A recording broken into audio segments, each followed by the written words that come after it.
എല്ലാവർക്കും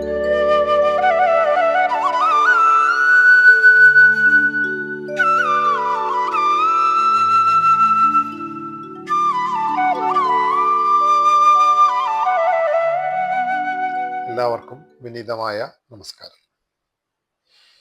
നാളെ വിഷുവാണ്. മലയാളിയെ സംബന്ധിച്ചിടത്തോളം ഏറ്റവും വിശേഷപ്പെട്ട ആഘോഷങ്ങളിൽ ഒന്നാണ് വിഷു. കഴിഞ്ഞ വർഷം വിഷുവിന് തൊട്ടു മുമ്പിൽ ഒരു കണിക്കൊന്ന മരം നിൽപ്പുണ്ട്. അതിൻ്റെ മുകളിൽ നിറയെ കൊന്നപ്പൂക്കൾ. താഴത്തു നിന്ന് നോക്കുമ്പോൾ ഉള്ള ഭംഗിയല്ല. ആ മരത്തിൻ്റെ മുകളിലേക്ക് ഒരു കെട്ടിടത്തിന്റെ മുകളിൽ ഒരു ഷീറ്റിന്റെ മുകളിൽ കയറി പ്രായത്തെ മാനിക്കാതെ മുകളിൽ കയറുന്ന കൊന്നപ്പൂ പറിക്കാൻ കയറി. ആ കൊന്നപ്പൂക്കളുടെ ഇടയിൽ പോയി നിന്ന് ഒരു സെക്കൻഡ് അല്ലെങ്കിൽ കുറച്ച് സമയങ്ങളിൽ അനുഭവിച്ച ഒരു ഫീലുണ്ട്. കൊന്നപ്പൂക്കൾ ഇങ്ങനെ കിടക്കുക. വാസ്തവത്തിൽ ആ മരത്തിൽ നിന്നും ആ പൂക്കളെ പറിച്ചു മാറ്റാൻ എന്തെന്നില്ലാത്തൊരു പ്രയാസം. പക്ഷെ ധാരാളം ആളുകൾ താഴ്ത്തു വന്ന് നിൽക്കുക. ചേട്ടാ 2 കൊന്നപ്പൂ തരുമോ എന്ന് ചോദിച്ചു. അപ്പൊ ആ കൊന്നപ്പൂവിനെ മരത്തിൽ നിന്ന് പറിക്കുമ്പോൾ ഹത്യ സംഭവിച്ചു കഴിഞ്ഞു. കൊലപാതകമാണ് ചെയ്യുന്നത്.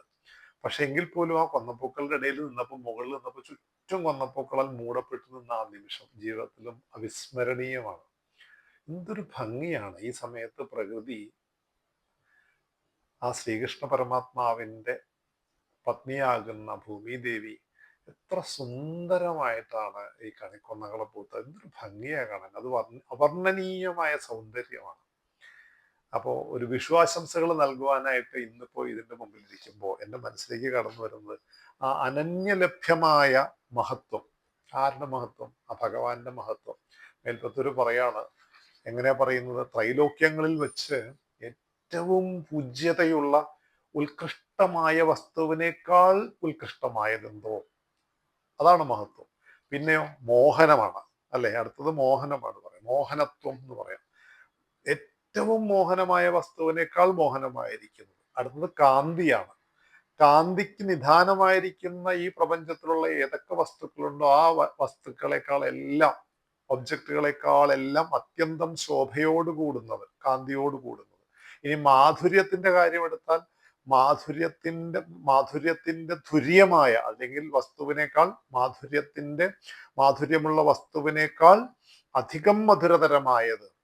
ഇനി സൗന്ദര്യം കൊണ്ടാണെങ്കിൽ സർവോത്കൃഷ്ടമായ ഏറ്റവും സുന്ദരതരമായതും. ഇനി ആശ്ചര്യം നോക്കിയാൽ അത്യാശ്ചര്യം ജനിപ്പിക്കുന്ന വസ്തുവല്ലാത്ത, ഒബ്ജക്റ്റ് അല്ലാത്ത, എല്ലാത്തിൻ്റെയും സബ്ജക്റ്റ് ആകുന്ന ആ ദിവ്യമാകുന്ന സത്വഗുണത്തെ അധിഷ്ഠാനപ്പെടുത്തി അംഗീകരിച്ചു കൊണ്ടെടുത്തിരിക്കുന്ന അവിടുത്തെ ദിവ്യമംഗളമാകുന്ന ആ ഗോപാലകൃഷ്ണന്റെ സ്വരൂപത്തെ എത്ര മനോഹരമായിട്ടാണ് മേൽപ്പത്തൂര്, പരമഭക്തനാകുന്ന മേൽപ്പത്തൂർ പട്ടപാതിര് വർണ്ണിച്ചിരിക്കുന്നത് എൻ്റെ മനസ്സിൽ. നമ്മളൊരു ശ്രീകൃഷ്ണന്റെ വിഗ്രഹം തന്നെ എത്ര കൗതുകം ഉണർത്തിക്കുന്നു.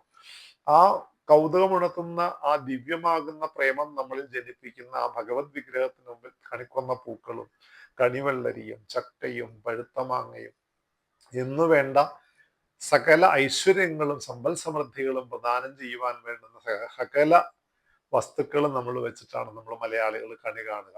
അപ്പൊ ആ കണി കാണൽ നാളെയാണ്. ആ കണി കാണുമ്പോൾ ഇത് ഓർക്കുക, ഒരു 10,000 സൂര്യനോട്, അല്ലെങ്കിൽ അനേകം കോടി സൂര്യമണ്ഡലങ്ങളോട് തുല്യമാകുന്ന ആ കാന്തിപ്രസരം നിറഞ്ഞിരിക്കുന്ന കിരീടത്തോടു കൂടി നെറ്റിയില്, എങ്ങനെയാ, ഭഗവാന്റെ നെറ്റിത്തടത്തിന്റെ മധ്യഭാഗത്തായിട്ട് ഉദ്ഭാസിക്കുന്ന അതിമനോഹരമായ പ്രകർഷേണ ഉദ്ഭാസിക്കുന്നതാകുന്ന ആ ഊർധ്വതിലകം, മേൽപോട്ടുള്ള കുറി.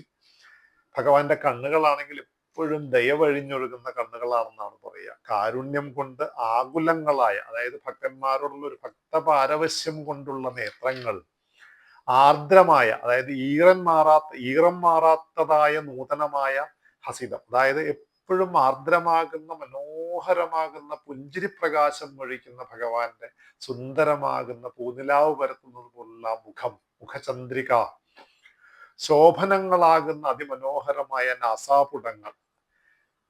അതുപോലെ ഭഗവാന്റെ കവിൾത്തടങ്ങളുടെ പ്രഭ കൊണ്ടാണോ മകരമത്സ്യങ്ങളെ തോൽപ്പിക്കുന്ന കുണ്ടലങ്ങളുടെ പ്രകാശം. സാധാരണ നമ്മളെല്ലാവരും ഈ കുണ്ടലങ്ങളും ആഭരണങ്ങളൊക്കെ അണിയുന്നത് ശരീരത്തിന്റെ സൗന്ദര്യമില്ലായ്മ കൊണ്ടാണ്. പക്ഷെ ഭഗവാന്റെ കവിൾത്തടങ്ങളിൽ തട്ടുന്ന ആ പ്രകാശരശ്മികൾ ചെന്ന് തട്ടിയിട്ടാണ് ആ മകര കുണ്ടലങ്ങളെ തോൽപ്പിക്കുന്ന മത്സ്യത്തിന്റെ ആകൃതിയിലുള്ള ആ ഭഗവാന്റെ കർണാഭരണങ്ങൾ നന്നായിട്ട് ജ്യോതിക്കുന്നത്, അല്ലെങ്കിൽ പ്രകാശിക്കുന്നതെന്ന് പറയാം. അത്ര മനോഹരമാകുന്ന സത്വഗുണത്താൽ സൃഷ്ടിക്കപ്പെട്ട ഭഗവാന്റെ ശരീരത്തിന്റെ കാന്തി. കണ്ഠത്തിലാണെങ്കിലോ ഉജ്ജ്വലമാകുന്ന കൗസ്തുഭം, പിന്നെയോ ഭക്തന്മാർക്ക് ഭക്തവാത്സല്യം കണ്ടറിയാനാകുന്ന വനമാലകൾ, നിരവധി മുത്തുമാലകള്, ശ്രീവത്സം എന്ന് പറയുന്ന ശോഭമാനമായ ഭഗവാന്റെ മാറിടം, ആ നിന്തിരുവടിയുടെ രൂപത്തെ എല്ലാ ഭക്തന്മാരുടെയും ഹൃദയകമലത്തിൽ, നമ്മൾ പറയില്ലേ മനസ്സുകൊണ്ടുള്ള പൂജയാണ് ഏറ്റവും വലിയ പൂജ. ആ മനസ്സിലെ ആ ഗുരുവായൂരപ്പന്റെ, ആ ഉണ്ണിക്കണ്ണന്റെ ആ അതിമനോഹരമാകുന്ന ആ രൂപം നമ്മുടെ എല്ലാ ഭക്തന്മാരുടെയും ഹൃദയത്തിൽ പരിലസിക്കട്ടെ. മനസ്സ് ഭഗവാന്റെ രൂപം കൈക്കൊള്ളട്ടെ.